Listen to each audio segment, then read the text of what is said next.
Okay, here we are. Okay, 1 minute. Let me see. Okay, so the last round we had. Can you hear me? Yeah, you can hear. Okay. So the last round we already discussed some of the things that we do in daily life and how we can apply mindfulness. So today, actually, I was intending to share with you all some of the encounters with people where I have managed to use mindfulness as a aid to help them deal with some real problems in our daily life. Okay, so one important one is first of all, I think I'll share with you this friend of mine who actually had some anxiety disorder. Okay, so he is actually a young guy, otherwise very well adjusted to everything else. Yeah, but he has this intermittent anxiety that presents with GI upset. He gets a little bit nausea, vomiting, and then sometimes a bit hyperventilation. But if you meet him, you will never imagine, that he is somebody who has a problem like that because he really looks like anybody else. Yeah. And when you talk to him, oh, he feels like a very chill character, generally very easygoing. But a person who I think which I spotted is that his personality is very much a person who likes to please people. Okay, so so it's actually a very nice guy, lah. Always trying to make people happy, trying to make people comfortable, that kind of thing. But I think it is both a strong and a weak point, lah. Sometimes, and I think a lot of us try to do it also, but it affects us differently. So in this situation, initially, of course, he just mentioned it to me, and then he said he's going to see a psychiatrist, right? And he's going, and so after he's seen a psychiatrist, the psychiatrist said, okay, if you have this anxiety disorder, maybe perhaps you consider medication. So he was given some medication. So I just spoke to him again. And I said, but have you taken? He says, well, intermittently he's taken when it really gets bad. And when it's bad, it's really very bad. That means he can be just driving and suddenly gets an anxiety attack. Yeah. That means no obvious trigger, to him. Yeah. So that's a bit strange for most people. Because usually anxiety attacks for people with hyperventilation and all that, sometimes there's always a trigger that you can find. So it wasn't obvious to him what triggered it. Okay. So I said, okay, maybe perhaps you might want to give it a go and try without medication. All right. I just explained to you some things that you can do that allows you to be more aware of what goes on in your head. All right. In other words, mindfulness. Of course, when I mentioned doing mindfulness, he has had exposure to it from a very secular sort of background lah. Because nowadays everywhere, right? In university, you can attend mindfulness courses. You got interest groups and all this sort of thing. Nowadays it's like such a hip thing, to do mindfulness. Okay. So I said, okay, you tell me what you heard from them about mindfulness, right? So he just told me roughly what they told him. So I said, well, in general, I think it's correct, but there are some differences that I would like to highlight, all right, which I think is a problem with what I call commercial or mass market mindfulness as we know it. Okay, because what happens is that I think we all know, right? This guy, some psychologists, this John Kabat-Zinn and all that, made it popular in the West and has come up with all this mindfulness-based stress reduction and all that. And his technique actually is based on Buddhism, lah. We know that they're all Buddhists. Okay, but unfortunately, it's like like a party game. You pass it down a few more times, and then it gets a little bit lost in translation. All right. If you read his book, he is true to what we practice as Buddhists. But if you actually just hear it a few steps down, and people who like, oh, I've attended a course and now I'm a mindfulness teacher. So I explained to you how to do mindfulness and all that, and partly because also culture, in the West, people like to say, okay, let's explore the emotion, let's immerse ourselves into it, and blah blah blah. All right. But in Buddhism, it's slightly different. In Buddhism, we always say you just need to take note, don't get lost in it, don't get drawn in. You take note and let go. Take note and let go. All right. So we had to sort of like teach him how to do that and tell him to take note and not let it drag you along and not live in that state. Rather, it's just to recognize what goes on. In other words, you have to take a step back. In a way, it's like almost a third person trying to look at things.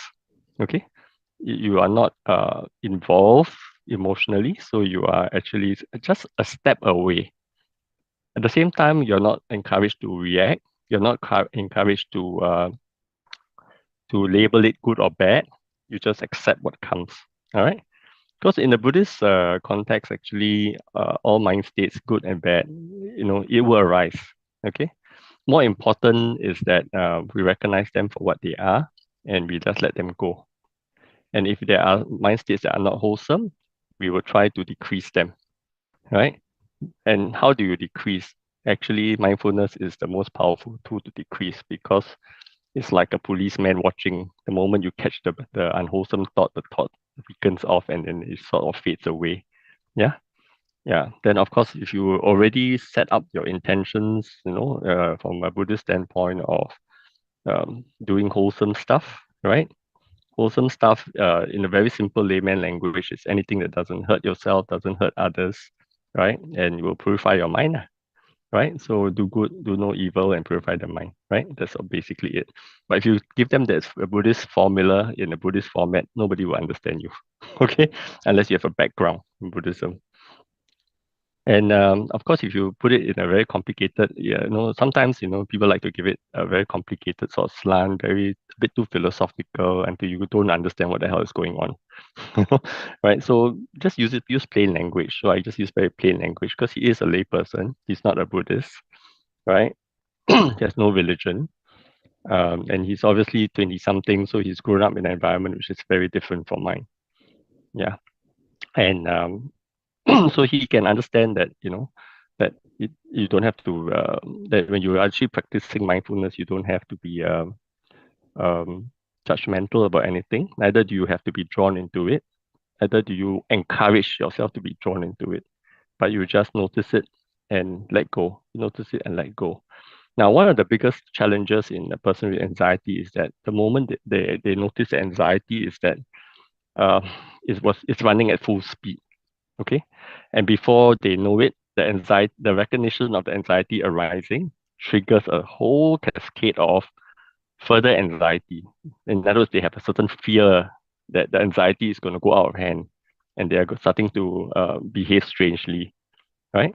Because a lot of people with anxiety, they will know that if they have this sudden arising of anxiety, they feel the heart beating a bit faster. They may just start with something very simple, yeah, and then after that, they say, "Oh no, I'm going to get anxiety attack," and then they become frightened, and then they become more anxious, and they become more frightened, and become more anxious. So before you know it, it's a full blown anxiety attack. All right, and most of the time, they don't know what to do when they encounter this. They say, "Oh no, it's going to happen. It's going to happen," and so panic. So the so panic feeds on panic and feeds on panic, and then it just gets worse. Okay. So I told him, I said, okay, the first step of things is just to notice it and notice that you have noticed the anxiety or this feeling that's come up. Just notice it as a feeling and just try to watch as closely as you can of what follows after that. All right. In other words, you don't worry about it, don't judge it, don't fear it. You just notice it objectively. Say, okay, I feel my heart beating fast, rather than say, oh no, this is anxiety attack starting. No, it's just my heart is beating fast. Just give things a neutral feel. Okay. And then you keep noticing and see how if the anxiety dies off after a few thoughts of noticing it, then you just recognize that, hey, it works. Okay.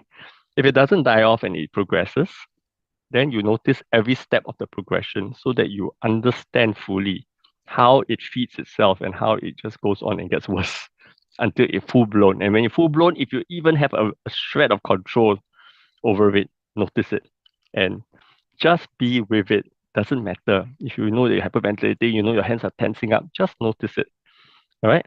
Because then you learn the whole experience in great detail. Because normally you are not learning the whole experience. When you go through it, you go through the whole anxiety thing, it just runs like like a bullet train. And before you know it, you are all emotional and you're fearful, you're panicking some more, and you don't think straight, and you lose your mindfulness actually. All right. The whole trick is that you try to drag your mindfulness out as long as you can allow it to happen. So it doesn't really matter whether the anxiety consumes you as long as you're mindful, all right? And let it be. So after a while, he has experienced that, he starts to notice things that he starts to notice it earlier and earlier that, when anxiety sort of like gets triggered. All right. So I say, okay, now the next step now is that once you're used to this, go backwards. All right. Start to get it earlier. Try now to see whether there are any thoughts that precedes it. That means after the whole event has passed, just sit for a short while to review and see whether you can recall what are the things that preceded the trigger. In other words, the initial, say for example, increase in your heart rate. All right. So sometimes it may be a small event, sometimes it's a worry about something that is happening at home or at work or with your girlfriend or whatever, Yeah. So if you notice it, then aha, these are the things that actually creep into my mind and then triggers my heart rate to go up. And then after that, it just spirals down. Okay. So as you do that, and then the next time round, you start to see whether you can notice it even before the tachycardia or the heart rate going up happens. Okay. So you shift it down. So you are practicing more and more mindfulness. You're actually aware of your thoughts most of the time, right? And then when you're aware of it, then you'll be able to pick it up even before it happens. Yeah. And when you do that, you find that you gain more and more control over the matter. Okay.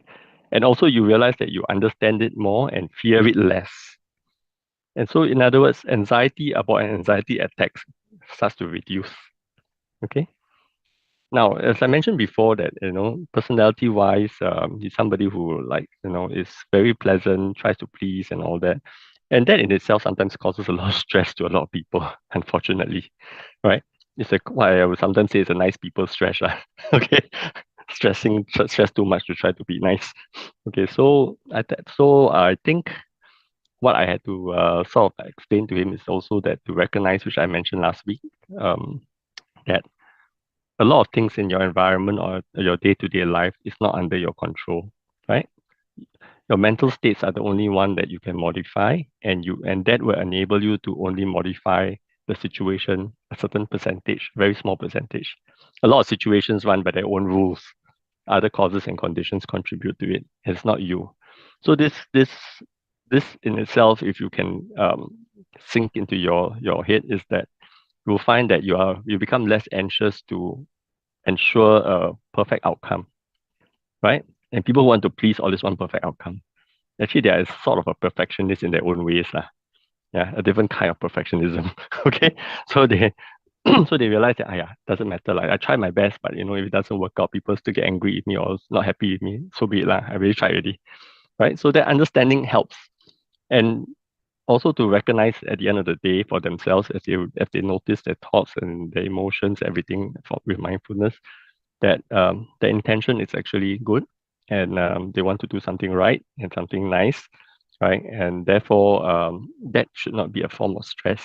And as long as they understand that, if they're not faking anything, so they are actually more relaxed, lah, so they know the outcome is okay, lah. At least I've done my best, right? So that's very important. Now, another further thing that I think needed, of course, I recommended him a few things to get into the hang of things for mindfulness. Of course, some other talks, like I think if you all have not heard Mingyu Rinpoche's talks on mindfulness, you should listen. They're very good. It's on YouTube. Yeah. He also had anxiety attacks and all that, and he explained how he dealt with it. And that was also helpful to this friend of mine, you know. All right. Okay, give me a minute. I have to mute you for a while. I have a call.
Okay, so sorry. So now, okay.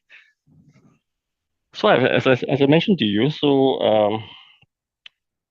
I introduced him to the talks by Mingyur Rinpoche, which is a shared experience on anxiety and how he dealt with it. So it was quite useful for him.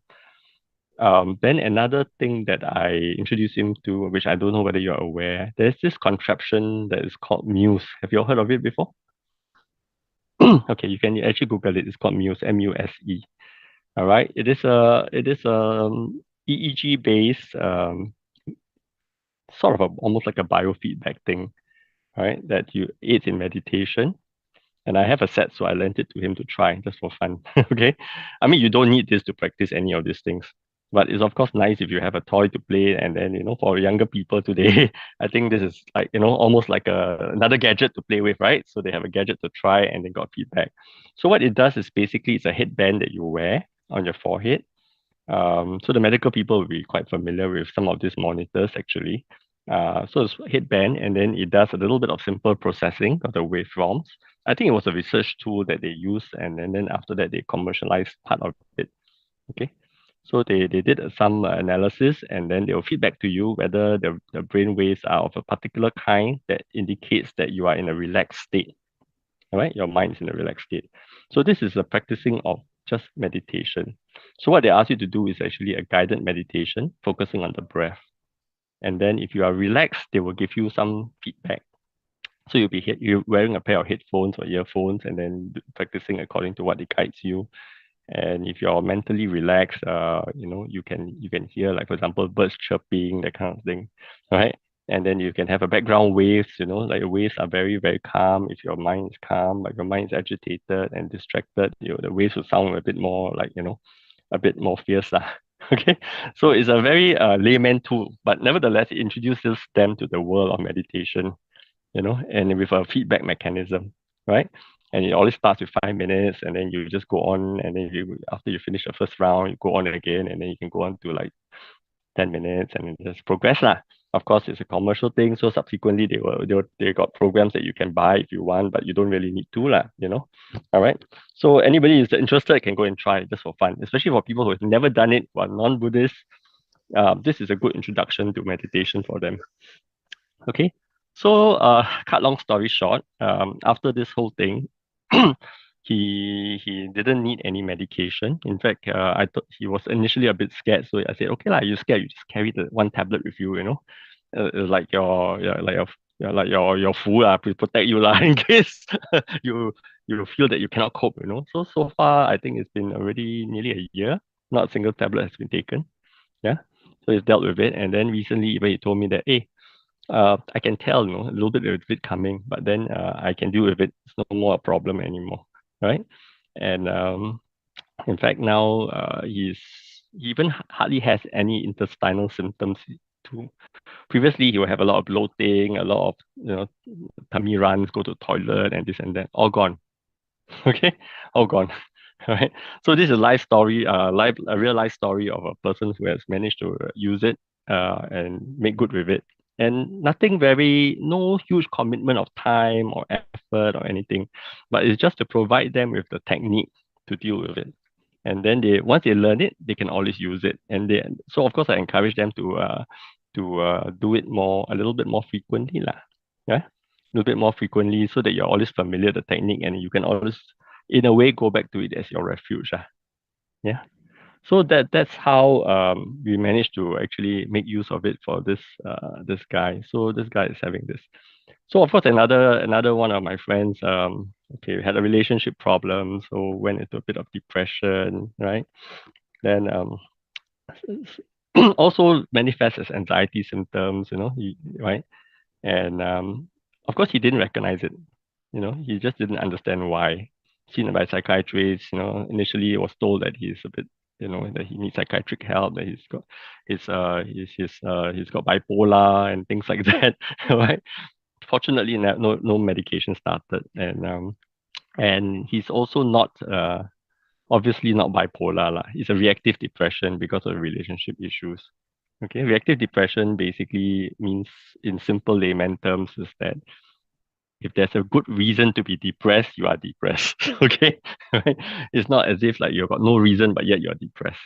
Then there's what we normally would say endogenous, and this is some neurotransmitter abnormalities in your head level. Yeah. So it's a reactive depression. But again, he didn't know how to recognize it, didn't know how to deal with it.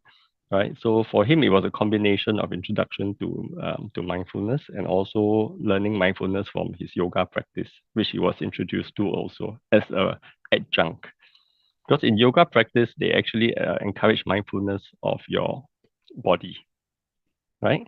When you're asked to hold a position, it is not a passive go there and stretch and your mind is drifting somewhere else in another part of the world. No, you're supposed to be present, know exactly what you're doing, feel at the part that you're stretching, feel the muscles moving, feel the position of every part of your body. So it is another non-religious way of introducing mindfulness to people. As you know, mindfulness can be mindfulness of mental objects, mindfulness of the body, right? It can be mindfulness of practically anything, all right? Whatever triggers. Okay. So these are two real life cases that have benefited from it. And they have, I mean, now they are sort of like, spokesperson for mindfulness. Lah. Okay. They will try to tell everybody that it can be done, and it should be done. And you should try it, that kind of thing. All right.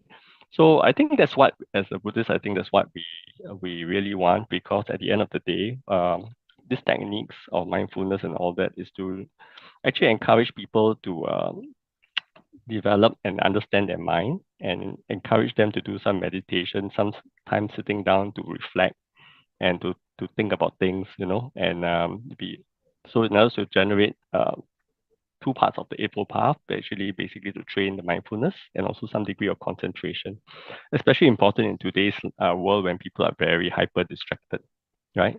All of us are distracted endlessly by phone, messages, whatever, endless lah.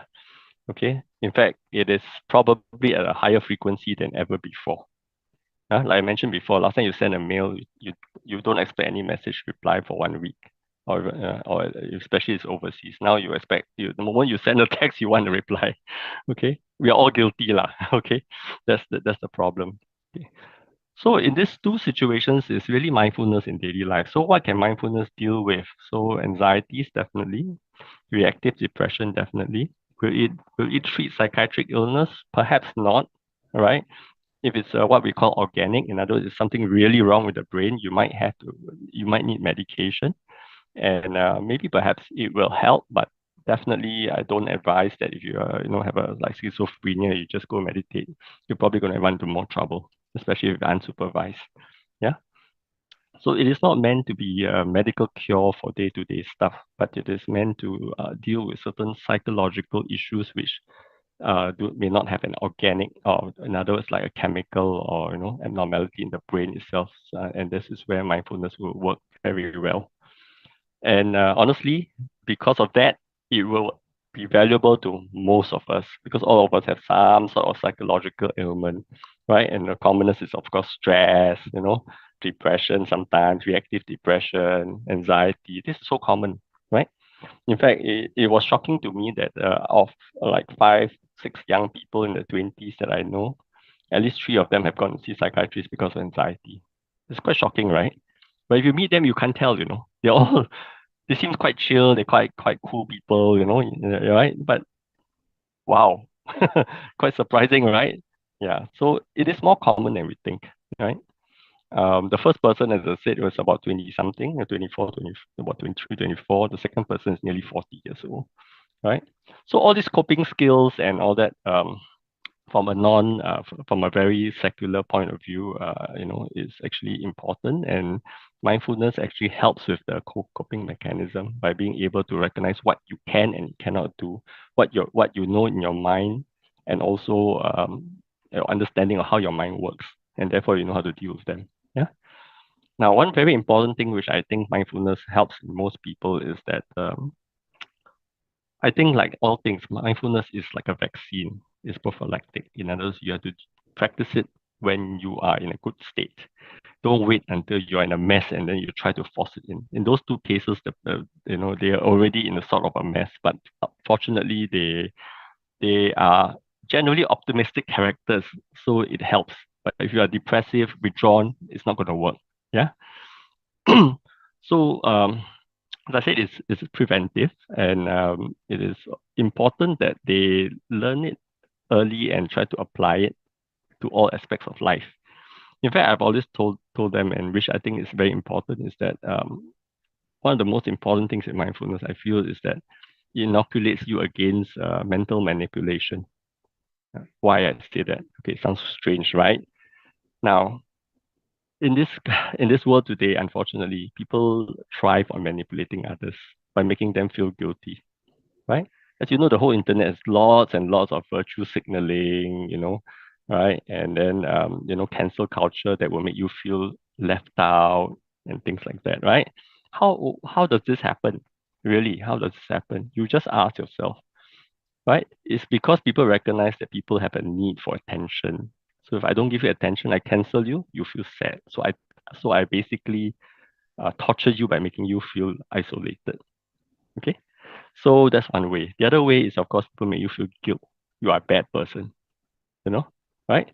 So these two are mental manipulations that can only take root if you have no understanding of your own mind. If you have clear understanding of what goes on in your head, how can this possibly affect you? Right? First of all, like for example, people say, "Oh, you are a bad person because you did this or that or whatever," but your intentions were good, right? So you only know it for sure, and you're very, very, very, very, very sure with beyond a sliver of doubt is when you are fully aware. Then this thought never crossed my mind, right? So you say whatever you want to say, like I can't control you, right? But I know in my mind that this is not what I think. So I don't care, right? Because I know. See, so that's very important. So no emotional blackmail, right? Similarly, the loneliness and all that, if you can dwell in your own mind, you will realize that people cancel you for whatever the reasons are. They're just trying to manipulate you to do something that they want you to do, right? But the moment you recognize that your mind requires or yearns this attention, so the problem is attention, right? You want some attention from people. Then you don't get played, right? So you know how to deal with it, right? Okay. So you say, okay lah. So it's just attention-seeking behavior on my part. So I deal with it. Why? Because maybe I'm lonely, because I need a friend, but I have friends, right? When you are actually aware, you know that you have friends, right? So all these manipulations and all these things that that plague people in the internet today, right? All this internet bullying and all that is because the poor young people that are there, most of them, do not have awareness of their own mind. They do not recognize how their mind works. They don't recognize the negative elements that come and go in their mind, right? And so they are taught to believe that their mind is this way or that way, or they are this way or that way. That may not be true, right? So if they have that awareness, then they know, hey, it's not true. What people are just trying to put, like we used to say, right? You put words into my mouth, you are putting thoughts into my head. You see, so mindfulness will actually inoculate you against this very unwholesome situation, right? Unfortunately, I mean, it will continue, right? This has this is not a real new phenomena. That is only new in a sense that it has a greater reach today because of electronic communication. Yeah. Last time you had to say face to face for people to manipulate you. Now you don't have to, right? In fact, you are being shaped by the things that you see on the internet. You may not realize it, but you are shaped. And it is very, very important for you to be able to take a step back, and only with mindfulness would you be able to take a step back and analyze what you see and make sure that you're not shaped by the thinking that is being propagated on the internet. Okay, an example which I think you all may not, you might be aware. I think recently there was this very hot topic about AI, right? And then there's this site that you can type in things, and then the AI will come up with an essay for you and answer your questions and all that, right? Sounds damn good, right? Yeah. But actually, okay, now let's take a step back, looking logically. How does the AI do it? It basically searches the whole internet for info, right? And then it crafts out this thing, right? In a so-called logical fashion. But logical fashion means it is the logic that is programmed into it lah, to some extent, and then it modifies according to your reaction and all that. So there, again, there's some algorithm that must be there lah. Yeah. It's not really independently thinking as such, right? It's interacting. Okay. So that's in a way intelligent, but it's not exactly thinking. But you realize, right? If even with that kind of situation, so people will say, "Oh, this is so clever," they answer my question. It gives me a viewpoint. For example, I'll type in Buddhism, and it will give me a viewpoint. But you realize, right? If there are 100,000 wrong Buddhist things that are written out there, and then there are only 1,000 right Buddhist things that are out there, the answer is going to skew you in your thinking in a very weird way. You realize that, right? But most people don't, you see. But it comes out from this AI platform. You will search the internet, but the AI is not clever enough to know what is really correct or true or whatever. It only just searches and just puts things together, right? Similarly, what we watch on YouTube and all that is the same, right? They're all the same, right? Somebody already curated. Last time, of course, we always thought that everybody can put whatever they want, but I think the pandemic has unearthed a few things that they have censored a lot of things that they don't want discussion on, or it's against the narrative that they want to push, right? So they censor it, right? If you follow, like for example, what's going on Twitter and what happened to a few people on Twitter, they were censored, but nobody knew, right? Nobody knew, you see. So the messages you get on Twitter were only meant to make you think in a particular way. Okay.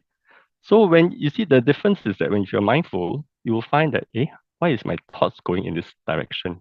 Am I actually thinking objectively? Am I very analytical, or am I being swayed by all these so-called external forces, that are very subtle, right? But they're there. Every time if I read that it says it's like that, I assume it's like that. And all internet media is such that the more you search for something that you're biased towards, the more they will feed you with the information that will actually strengthen your bias. You realize that, right? That's how it works. Because if not, you won't continue reading it, right? Right? So they will push to you all the things that you already believe in or you really want to believe in, right? They'll keep pushing that, right? And when it comes to a community narrative, then it will push to you what the community wants you to believe. Okay, so who shouts louder, like, essentially, in another way. So you only know when you actually examine your mind and then realize that, how come I thinking this way? Because my mind is being directed in this direction. This is also brings out to us an important point about what Buddha has also said about the importance of friends and acquaintances and all that. Because you will mix in the wrong company, you will tend to get influenced. Sometimes it's not that because you're not clever, it's very subtle, these influences, unless you're aware what goes on to your head and notice the insidious or the very very slow sort of infiltration of your mind and thought processes. And that can only be noticed if you are mindful. If not, before you know it, you already change your way of thinking, right? And then you like, no, what? It's not like that, what? But actually you changed. You didn't realize, right? You didn't catch it early. All right. Okay, so I think that's what I have for today. I think this is just to show you how important mindfulness is today, and how it can be applied, and how these things can protect you against manipulation, um, and also what I call like sort of like herd thinking and also insidious influences which you don't realize that creep into your system. All right. I think okay, before we go on to anything else, I think there are some questions that have been posted. So let me deal with them first. Okay? Then later you all can think of other questions. So one of the questions is how to use mindfulness to overcome procrastination and having to undertake tasks that one dislikes or feels will be troublesome undertaking. I think to overcome procrastination in itself is a different story, right? It's already a few steps ahead. All right. I think all of us naturally we have to recognize the fact that we try to, if we are mindful, we recognize that we try to avoid the things that we don't like. But that's very natural, right? There's nothing strange about it. So I think the first step to overcome just putting it off indefinitely is to actually uh, come clean to the fact that we are procrastinating because we just don't want to face with the unpleasant reality. That's all. That's the very first step. Okay. And after you recognize that, then the next question you will probably ask yourself is, do I really have to do it? You know what I mean? You really have to do it, you have to do it. Just do it. Okay. All right. So that in a way indirectly will deal with procrastination. But if you don't come to terms with the fact that the procrastination is from an avoidant behavior, you're trying to avoid it, right? Then you will never ever get around it. right? So you just keep running. But this is also a common problem in a lot of people today. They don't want to face head on, because it's unpleasant, it's whatever, so they just keep pushing, pushing, pushing, right? But of course, I can speak from my own experience for myself also. It's like I sometimes procrastinate not for that. That's occurs sometimes, because it's unpleasant. I don't like it. Like I actually don't like making presentations and all this kind of thing. So I will always leave it to the last minute, and then I'll sit down and just do everything. All right. But of course, there are different styles how we work. Okay. I work I work better under pressure, and I also like to problems that are sticky, difficult. I like to think about them and then put them in the back burner and giving myself that time to process it subconsciously. And then I will set a target. And then when I sit down to do it, I will just do it all at one go. So we have all different styles. So we also have to recognize how you work. Not everybody works in a consistent and constant manner. Some of us work in spurts. All right. But more importantly is that we have to recognize that the procrastination is not running away. And if it's running away, we have to examine the cause of the running away. Why are we running away? Running away from what? What is it that we don't like? So all this we have to recognize in our mental states, right? And if you can recognize their mental states, you will deal with the problem. All right. Okay, that's number one. What are some factors for better decision making metrics? I suppose. Okay, I think this is a very general question. It's hard to answer generically, like what is better decision making. But I think that this better decision making is when you are able to understand your um okay, the few parts, right? Decision is usually it's actually like an action, just any other action. You see? So you need to know your intention, your endpoints, and the factors that you are going to deal with. That means, in other words, the parties that you have to deal with to make and how they're impacted by the decision. Okay. So the part that you can have better decision making is to understand uh, your own motivations and your own targets that you want to make, what you hope to achieve to when you make the decision, right? Then the next part is, of course, to recognize what's achievable, and then after that, you have to recognize how it impacts the people that you make the decision, and whether that is something that is desirable or not desirable. Okay, because no decision is perfect, because we do not have complete um, idea of every factor that affects the decision or the outcome. All right. So the only parts that you can be certain is, or at least quite certain, is your own intention and your own idea of what you view as the desired outcome. Okay. Yeah. So the two parts. One part is your side. So in other words, you understand your intentions, your your aims and what outcomes you want, and then the other part is the other party, the impact on them, and then how the decision impacts them and outcomes. I think that's how we look at it. In fact, that's almost like just looking at actions in general, right? So of course, in Buddhism, we always hope that everything is a win-win. You try to win-win as much as possible, right? But it doesn't mean that we have just to win-win, we have to be, like wishy-washy or anything like that. No, like, I mean, there are hard decisions that we have to make. Okay. I mean, giving you a medical sort of decision that we make, sometimes there's no right answer because I mean, people think medicine is very rigid in the sense that we always have a right or wrong way of treating a patient, but there's actually none. Right? There are very few absolute right or wrong ways of treating a patient because everybody is different. So you have to ask yourself, for example, if I want to offer this treatment to my patient, right? What are my intentions? Say, for example, I'm a private doctor. So if I want to offer this treatment, my intention is because I think the patients will benefit, right? Is there a downside? Yes, I recognize this as a downside.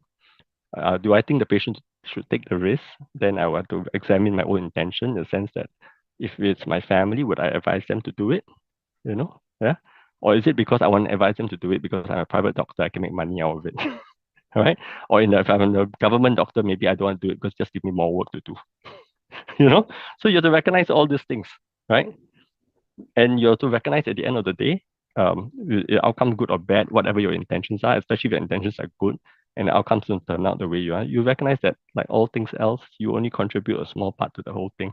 The patient factors are quite a big thing, right? How the patient responds to treatment is also genetics and also the unknown factors that you cannot assess. Okay. So that's one of them. How to tie mindfulness to the encountering of toxic people and situations. I think the most important in those situations is that toxic people you always will encounter lah. Yeah. We try as much as possible to control on our end our own thought processes and don't be toxic lah, right? But if the people are toxic, it doesn't mean that you will be you just a pushover and let people just step all over you. I think that's a very wrong impression that we get in Buddhism all the time. I find that Buddhists are sometimes too much of a pushover. And at many other times when they are not pushovers, they are passive aggressive. Okay? In other words, they pretend to be very nice and sweet, but actually they're actually quite nasty. Okay, so that's not really what we want. So how to tie mindfulness? Mindfulness is basically, as I said again, mindfulness is not about other people, it's more about you, right? So it's about how you mind your mind, you mind your mind and how you know your intentions and everything. So I think the most important guard is your morality. So your intention of doing good and not harming people as much as possible. Right? You always set that right. And when you deal with toxic people will always usually be manipulative. Trust me, they're always manipulative. So like what I mentioned before, right? So you have your vaccine, your mindfulness, so the most important is not to let them make you do things that you don't want to do. And if you want to let them have their way, at a disadvantage to yourself, which is nothing wrong. Sometimes you can choose to be at a disadvantage. That's fine, right? So more importantly, if you want to choose to be at a disadvantage, you can always let them know that I'm not stupid. I'm giving it to you, but don't think I'm stupid. I'm just giving it to you because I'm just trying to be nice. Okay, all right. So that they don't think that they can just just step on you all over the place. You get what I mean? Yeah. So that's not being unrealistic, but you have to know your own intention. You see, your own intention is to sometimes toxic people needs to be woken up. So sometimes you have to just tell them right in their faces certain things, but give them a bit of slack lah, in the sense that some people are just toxic not because they want to be toxic. It's because they are brought up in an environment where everything is like that. You know what I mean? So in those situations, you try to let them see the light by telling them that, well, not always you should be like that lah. You know, I know you have been through a lot. Everything is always black. But sometimes you see that not everybody else is black. So sometimes they are white. Okay, so give them a chance sometimes. Okay, yeah, unless repeatedly toxic, then bo pian lah. That's like personality, can't help it. Okay, so we only can guard our own mind, and we can't guard for everybody lah. Right. Okay, so now the next one. How to minimize or prevent exhaustion at the end of a workday? Okay, this one is very, very interesting because I think, okay, this is where I always joke about it, right? People always say, oh, I'm very tired, very tired, very tired. Then I say, why are you so tired?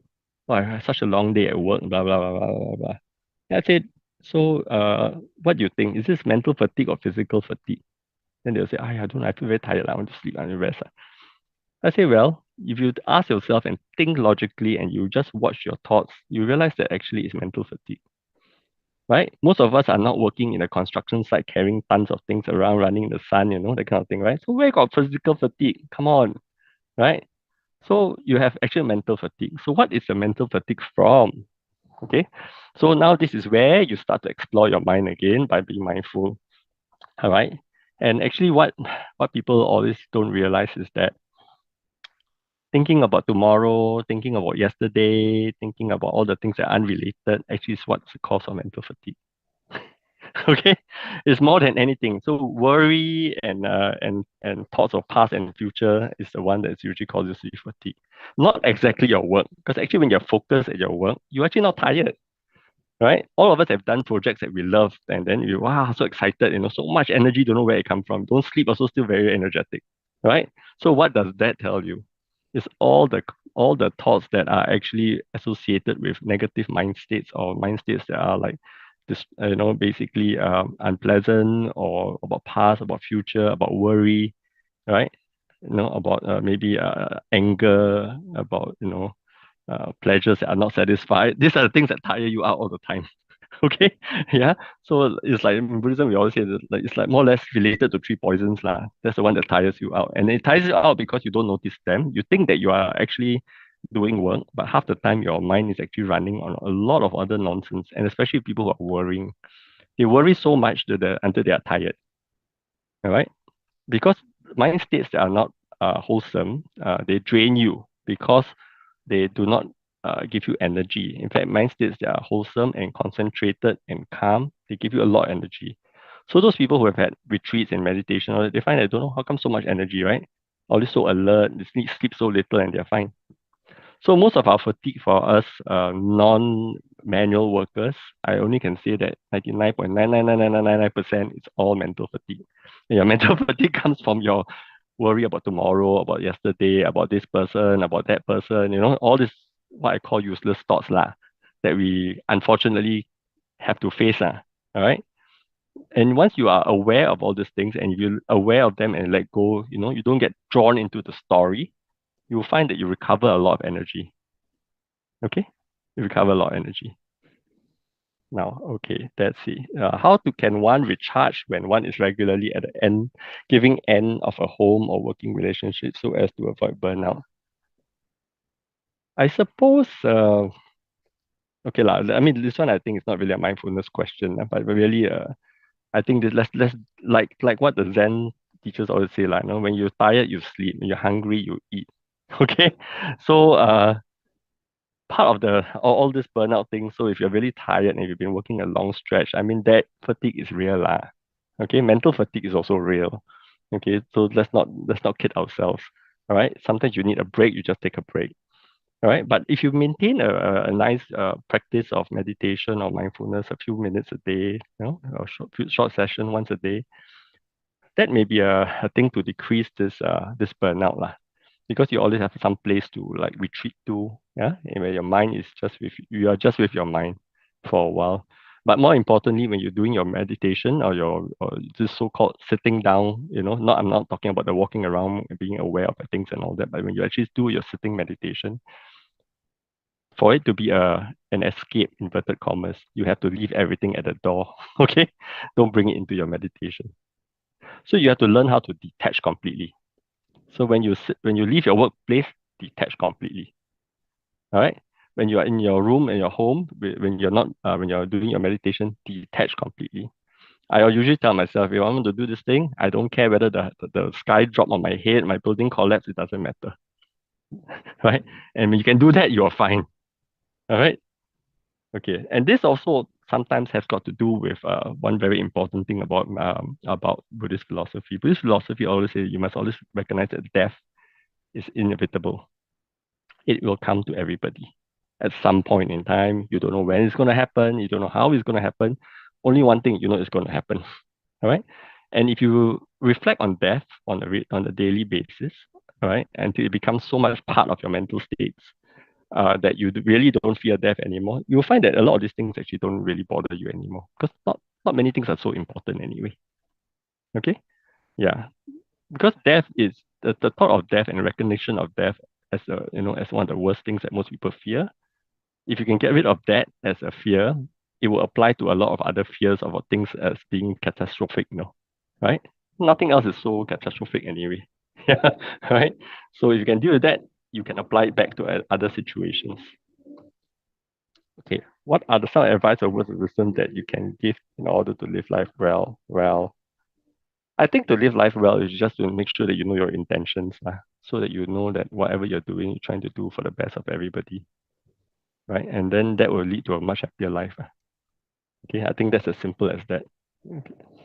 What some Dharma worldly resources you would recommend enable continuous learning? I think access to insight. I don't know where you all know. There's a website called Access to Insight, and there's also a Buddha Net that has got a lot of resources. Yeah, but now on the internet, actually, there are a lot of talks. I'm sure you all know Ajahn Brahm. This Mingyu Rinpoche is also a very good speaker. So they all have very nice, fun talks. But I think at the end of the day, you have to spend time just reflecting and practicing, because you can listen to 10,000 talks. I know people sometimes are like, like talk addicts. Every talk the teacher gives, you go like Ajahn Brahm's talk, everybody's a fan club, that kind of thing. Yeah. Listening talk after talk, if you don't put into practice, no use lah. It's just a waste of time. Yeah. Yeah. So I think the more important part is to try and put it into your day-to-day practice.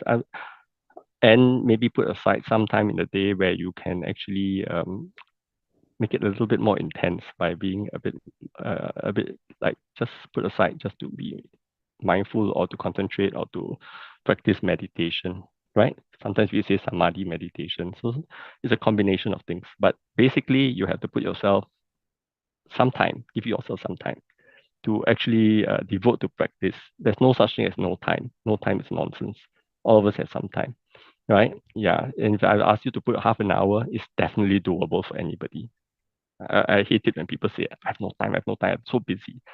I used to laugh at it because everybody say, I'm so busy, I'm so busy. I know, I said, hey, my job is also just as busy, if not worse. If I can put in, you can put in. Don't give me this excuse. It's nonsense, total nonsense. All right. I say half of the time, what you do and go home, sit in front of TV and stone. You tell me that you got no time? That's nonsense, right? Oh, but I have to relax.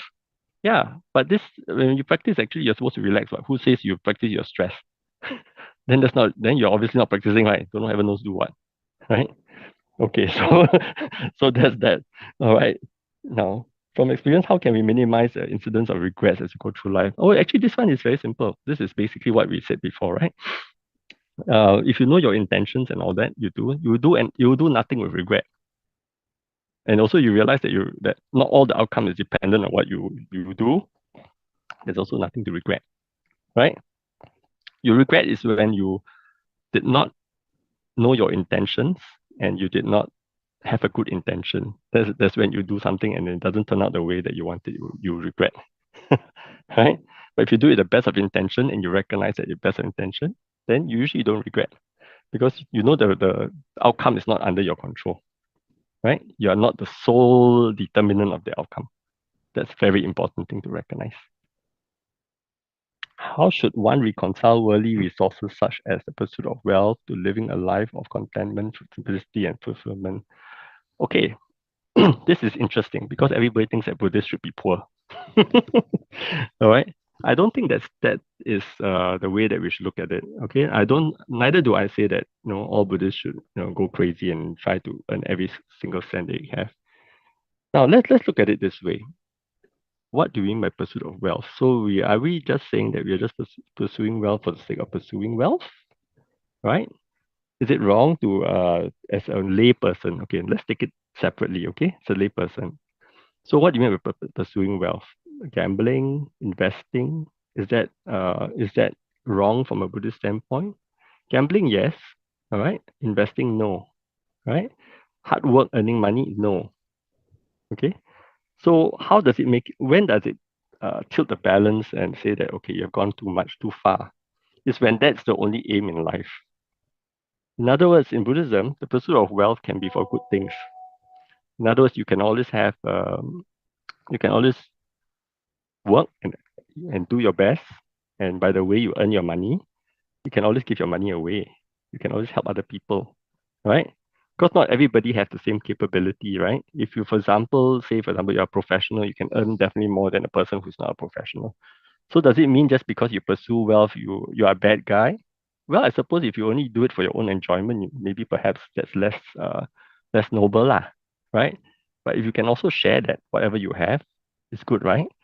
For example, there are many very successful business people, and they've done their business in a ethical manner, and they've made money. They can always donate for a lot of causes. Now, how do you think all these charitable causes are funded anyway? Right? Somebody has to do the job. The money has to come from somewhere, right? You can't just it won't drop from the sky. So if all Buddhists want to remain like paupers, then a lot of things would be not won't be able to run. Okay. So we have to recognize that is one part of the story. So if you see the pursuit of wealth, you have to ask pursuit of wealth for what? Is it only for your enjoyment, or do you also have a intention of sharing it and making other people happy? Right. So it should be a balance of doing what you need, but not just pursue wealth for wealth's sake. That's important. All right. That number two, contentment, simplicity, and fulfillment. Very important. Actually, you can be contented with anything. So for example, I mean, as a doctor, I can earn quite a fair bit. All right. So it's by the nature of the fact that we are trained that way and that's how we are paid. Right. Does that mean that as a Buddhist doctor, you should turn down all remuneration?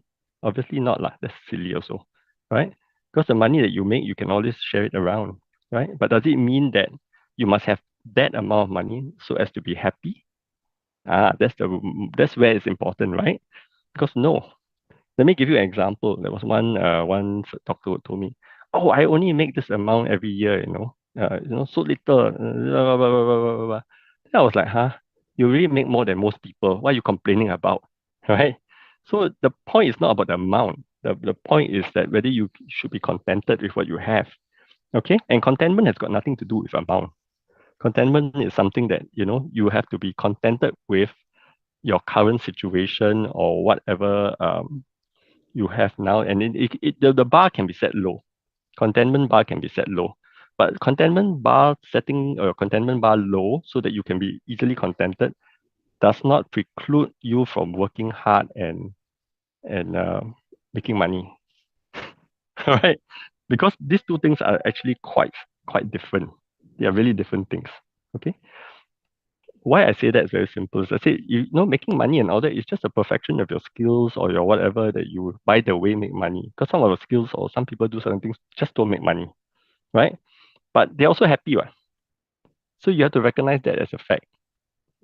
Another important factor is this: is that you have to ask yourself this. Yesterday, if I made this amount of money and I'm happy, so tomorrow, if for some reason I don't make as much money, can I be happy or not? Right? If I can still be happy, then you manage to practice contentment. Actually, contentment in Buddhism is said to be the highest blessing, one of the highest blessings, right? Because why we say that is because there's no end to greed. Right? You can have more and more and more and more and more, but you're never happy. There are a lot of people like that, unfortunately. Okay, so the point is not about what you have, but the point is about whether you can be contented if you have less, more, or the same. All right. So contentment as a practice should be practiced in that manner, right? So if I have this amount now, okay lah. If I have that less tomorrow, okay lah. Okay. If I have more, also okay lah. You know. So that's the way to be contented. All right. Now simplicity, yeah, of course. Try to be simple.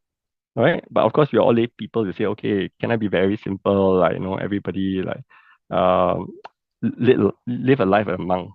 Okay. I think that's unrealistic for most people. All right. So let's not kid ourselves and not try to how do I say, pretend that we can try to achieve that, And sometimes when people say that, oh, well, you this one like that, this one's so lavish and all that, but sometimes I think it's just jealousy lah. You know what I mean? Yeah. So I don't think we should look at it like that. We should look at it as fine simplicity. Yeah. That means in other words, today if I can eat at a 5-star hotel restaurant, tomorrow I can equally enjoy myself and be happy and contented at a hawker center or even a simple instant noodle. That's fine. You know, do I need to seek restaurant food every day, right? Or or I'm fine with anything. See, so I think the more important thing is to be fine with anything, right? But it doesn't mean that if you go to a restaurant to eat, it's like, oh, it's such a bad thing. You cannot be a Buddhist because you're so uncontented. You must so complicated. Must eat caviar. All right. No, I think it's more important is that you must be able to enjoy whatever it is, right, and be happy with whatever it is. And if you don't have it, it's fine. You have it, it's also fine, right? Do you have to crave for it when it's gone? No. If it's lost tomorrow, okay lah, fine, also fine. Okay, so that will give you contentment, and then that will deal with your simplicity, and you'll always be fulfilled because it's no big deal to you, right? But the problem is we all have to recognize in our mind that very often we are not like that, right? And it's actually not complicated. It's actually not complicated. Really not complicated at all. You know, so I'm quite sure after I explain to you this, you realize that it's really not that complex. Right? So in others, when you're enjoying something good, no need to feel guilty about it. There's no guilt trip about it, right? Just be aware that if tomorrow I cannot afford to eat this, it's fine. I just eat a simpler thing. If tomorrow I cannot buy this, it's fine. Right? Today I go and buy LV. Tomorrow I go and buy whatever, from whatever, from the cheapest store. It doesn't matter. It doesn't matter. As long as you can be happy with it, it's fine. So the key is you have to learn to be happy with it. Right? It's not about the items, it's not about the amount that you have. but it's your mental state towards it that's important. All right. So, but of course, easier said than done. But only how do you know whether you can really live it that way is again mindfulness of your own thoughts. Nobody should judge you. You can judge yourself by seeing it because you yourself will know in your deepest mental states when when you're looking at something. Am I buying this because I want to be outstanding? Because I want to, because if I don't have it, I'll be very unhappy. And why am I unhappy? All these questions can be answered when you actually are fully aware. Then you know what drives you, right? And also, I think very important as Buddhists, I think we also have to learn how to laugh at these things. Sometimes when we don't make it to the standards that we think that we should just laugh at it and move on, and then try again. Try again. This is samsara. This is also part of the practice, right? This is part of practice. Because if all of us can live perfectly in those ways, oh, I suppose we're enlightened. We also expect monks to live like that, but they're also not enlightened yet, right? They're also trying, right? I suppose we as lay people are trying. They are supposed to be trying harder. Okay. But it's only that much, right? That's why when people tell me, oh, this monk like that, like that, like that, they have a car, they drive cars. Yeah, but well, let's look at it from a practical standpoint. In Singapore, nobody's gonna give a monk a free ride, right? So, if they can drive, I think it's better for them to drive, but they don't own the car. Usually it's the temple that lets them use the car, right? And whether they cling to the car as mine, as a status symbol, is only in their mind. It's not up to us to decide. We can't decide. We don't know. We only should know what is going on in our minds, right? So we leave that as what they are, lah. Leave it as it is, Yeah. So it's different. We don't have to defend. We just have to just be realistic about it, right? Yeah. Okay. No more questions from here. So let's see what others you all have. I finished all the list of questions already.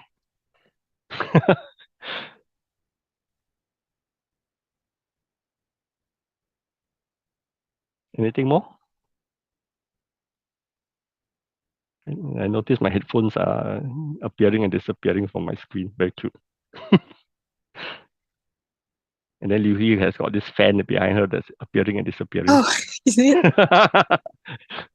It's like a magic show. Damn cute, really very cute. Oh. Anyone has any questions for Brother Kenneth?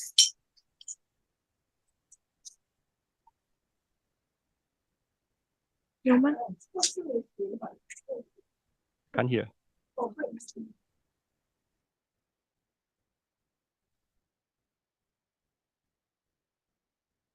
Can't hear actually. Who was asking? I think no one is asking any question. I hear somebody speaking just now. Sorry, I think it's my background. Oh, okay. Anything you want to bring up, or anything you disagree or you want to discuss, it's fine. I mean, that's the whole fun of it all.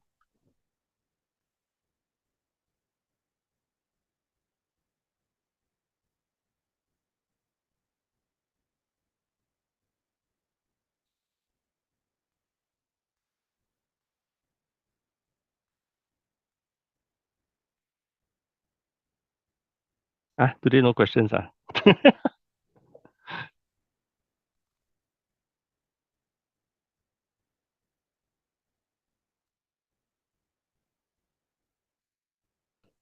No challenges. Come on. Go for it, man.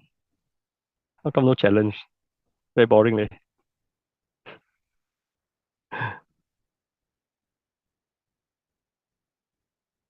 Or anything that I say that's not clear yet, you want to, clarify, or any other practical issues that you think want to discuss.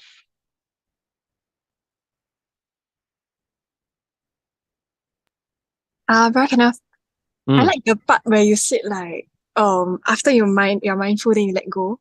Cause sometimes when you detect unwholesome thoughts, right? Then I'm very quick to judge. Oh, why are you so like that, like that, like that? Not supposed to be like that, like that. Yeah. But then the part about letting go, just seeing that it's like that, not necessarily needing to because I realized I was quite averse to it when I first saw it. Anger, and I'm want to get rid of it, almost, yeah, but just now you were also saying, once you see it, then let it go. And then you see again and you let it go. Yeah, I think I want to try the track back and see what are the triggers. Yeah. So you have to see, I think we have to be patient and wait for it to come up lah. Because I think when it comes up, just now what I noticed was like there was aversion to it. And then I didn't realize there was aversion. After I realized there was aversion, like, oh okay. Then just accept it. Yeah. I like that part. Thank you. Usually that just a moment after that is gone already, very fast. And Right? sometimes, like some people cling on to it also, like me, like because you almost cannot let go of you having that thought, or it's like cannot forgive yourself for having such a thought, even though it's something super minute. It's like, oh, you're why you like that? Yeah. So, yeah, I think personality and all these like will contribute also. Yeah, because all of us are, I mean, basically from young, we are brought up in a certain way. Everybody's different background, right? So we are, our minds have been sort of like molded in a way, you know. So we are, each of us have a certain tendencies are stronger in different people. Yeah. Like for some people are very guilt prone, some people are very happy go lucky, you know, that kind of thing. Yeah. So everybody's a bit different lah. So we have to recognize it, you know. And it's usually, as I said, it's no through no fault of us, right? Because we are brought up that way with our environment, our family, our genetics, you know, right? So the tendency is there. So the more important thing is to recognize what it is and how to live with it, you know, and then how to learn from the whole thing. In fact, mindfulness is actually a learning tool that encourages you to view your mind objectively and then from there understand how it functions, right? And then from a Buddhist perspective, and because of that, you gain wisdom. And you also realize that your mind is actually changing all the time, right? So it is impermanent, right? The mind also causes suffering. You realize that, right? And last but not least, you realize that there's no self, because if there's a self, then where is it coming from? Is it in your toe? Is it in your thought? Is it in your feelings? You know, you can't really put a finger to it, right? It's just a collection of phenomena that comes together to make this person, you know, right? The mind and material matters that come to make the person, or at least the what appears to be a person, right? Yeah. Thank you. I think there's one question. Yes. I think sister has asked, is mindful part of meditation? Wait, what? Is being mindful part of meditation? Yeah, of course, it's part of meditation. It's like I mentioned last week actually that that meditation today actually, of course, we always split it up as samatha meditation, you know, and then mindfulness, which is sati, right? But you know how can you concentrate on something when you have no mindfulness? There's no possibility, right? So when you do one pointed meditation or samatha meditation, you're basically the object is just being forced into one object. That means you repeat the same object again and again and again and again and again, right? Whereas when we say just mindfulness, we allow the objects to vary. But nevertheless, for both of them, you require attention, full attention to the object. So for example, one of them, you say mindfulness of the apple, and apple, apple, apple, apple, apple, apple, apple, apple. So that becomes the samatha meditation. But with mindfulness of apple, pear, orange, whatever, then each of them, but you're still doing mindful, right? Your mind has to attend to each of them, right? But when it changes like that, it's normally what we say as mindfulness, just awareness, sati, right? Whereas the other one, you are actually just forcing it into apple, apple, apple, apple to the exclusion of everything else. Of course, the effect of it all will be slightly different. In the situation where you apple, apple, apple, apple, apple, your mind of course becomes very, very focused, right? It's like a magnifying glass for focusing the light to a point. And what will happen is that everything around you, you become less aware. You're only aware of the object, nothing else beyond the object. Okay. The benefit of that is actually it creates for you a very sharp ability to notice all the features of the object. At the same time, it excludes all external factors, all external interruptions and all that are gone. You don't allow it to happen. Because the moment you're distracted, you pull back. The mind is always pulled back, all right, to the apple. Whereas in the practice of mindfulness, it is a little bit more fluid. You allow it to happen. You just watch it. So your attention is allowed to take its own course, but you don't lose attention, and your attention is always focused to the present only, right? In other words, an external factor that comes in, you notice it, you let go. You don't chase it. But if another factor comes in, you notice, you let go. That means, in other words, distractions are also part of the practice here. Okay, so there's a small subtle difference, but both require attention to the object. Okay, because you have no attention to the object or awareness of the object, how to meditate? Cannot, what? Right? So one is a repetitive on the same object to the exclusion of others. Others are the other one is a little bit more of a fluid thing where you allow other objects to come in, but you just notice them as they come and go. Is that clear? Does that sound correct?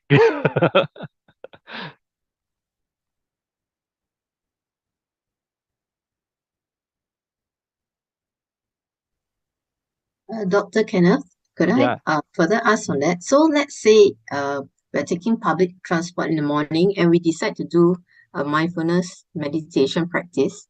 So could you guide us on what goes on? So let's say that means you just notice um, what is in your mind at the moment. So sometimes you find that there seems to be this story churning machine that goes on. And usually it has feelings like talk about, oh, this good or this bad, what's happening. It's like someone, this little voice that's talking. And then Mm. sometimes you tell it to shut up because it's so distracting. Yeah. So I was trying it this whole week to be more mindful when I was in school, mindful, don't lose your cool, don't scold the students. And it made a difference because you know exactly when the anger is rising. Actually, you can feel it. The sensations in your body, you can feel it in your head also, muscles cramping and all that. Yeah. So I was wondering, how does this you're like, okay, let's say a 5-10 minute meditation. What goes on or what do we say to ourselves? Okay, actually, the whole idea is that you don't say anything lah, so you anchor on your breath. That's the easiest. So when there are gaps, you just go back to the breath. If the object arises, you just notice the object. Then the moment it fades, you pull back to your breath. So the whole idea is not to let the story build. Mm, You know what I mean? Don't let the story build. So, like for example, if you anchor in your breath, say for example you got 10 minutes on the bus, you just sit down and then you just notice in breath, in breath, out breath, right? mm, Then somebody walks by, then you catches your eye, then you okay, person or whatever, just something simple, generic, right? And the moment you notice it, it should move on. If the next thought comes on, you notice it as a next thought. You don't make the story. In other words, you don't get embroiled in the story, but you just notice it as it comes. So person, and then if your next thought for some reason just next thought say, okay, blue shirt, right? Okay lah, blue shirt, So you just say blue shirt, okay, move. Then you drop it. So even if the story does build, it's different from a story that you're embroiled, where there are many gaps that you will lose. But if you have noticed every step that happens, you're actually not lost. You know what I'm trying to say? Yeah, I It's not lost. noticed that when the story starts to play, and if I'm aware of that story playing, somehow it seems to put a full stop. It's like end Yes. of story, yeah, and Yeah, then you yeah. move on. Yeah. And it's sometimes fun, because it's like not only just end of story, sometimes it's like, okay, mentally you can more or less like that sometimes you are making up the thing. You know what I mean? It comes and it's like making up, right? Then you find it's actually quite funny. Why did Yeah, why are these thoughts arising and not doesn't even make sense, you know? yeah, Uh, right. so you so the whole idea is just to notice it, let it come, let it go, let it come, let it go. If it doesn't make sense, you feel it's funny, then okay, a sensation that is funny. That's it, it's okay. Just notice it and let it go. So it's something that where you let the flow carry on, but you are just the watchman watching it. You know what I mean? So that you're always in the present. So you're not like chasing it in the past, or you're making a story and rolling on into the future. You know, you see, so that's the whole idea of it all. So that's why it's so actually interesting and applicable in a lot of times, right? But as I said again, when you're doing something very dangerous or critical, then sometimes you just be with the moment, but don't try to like anchor it on something, because like for example, if you're walking, then you of course when you're walking, You know the path is clear. You can walk, mindfully with your 1 foot up, 1 foot down, 1 foot up, 1 foot down, and all that fine. But if you know you're crossing the road when you have to look right and look left, you can be mindful of looking right and left, but don't go and foot up, down, that kind of thing. Put your attention on the correct things that counts at that point in time. All right. Because even mindfulness of traffic on the right, on the left, turning it is actually still mindfulness. Is that you have to reach a point where if you are skilled enough, you can do it in the kind of situation. But you don't try to anchor it into an irrelevant thing, then you probably get run over because you don't see the car coming at you, that kind of thing. Right? So like you notice that the moment you notice the flow somehow stops there, right? Yeah. So in fact that's the key thing about mindfulness. It just catches it in its tracks, and then it will stop, and then something else will come up, and then it will stop, and something else will come up and it stops. So basically what it means is it arises, it fades. It arises, it fades, right? Right. So that's actually part of the whole idea of practicing mindfulness. And with that, you recognize that thoughts come and go, they're impermanent, and sometimes with the randomness, you also recognize that it's not you, right? Because there's this ridiculous pattern that doesn't make sense even. Doesn't even make sense. Yeah. Thank you. No problem.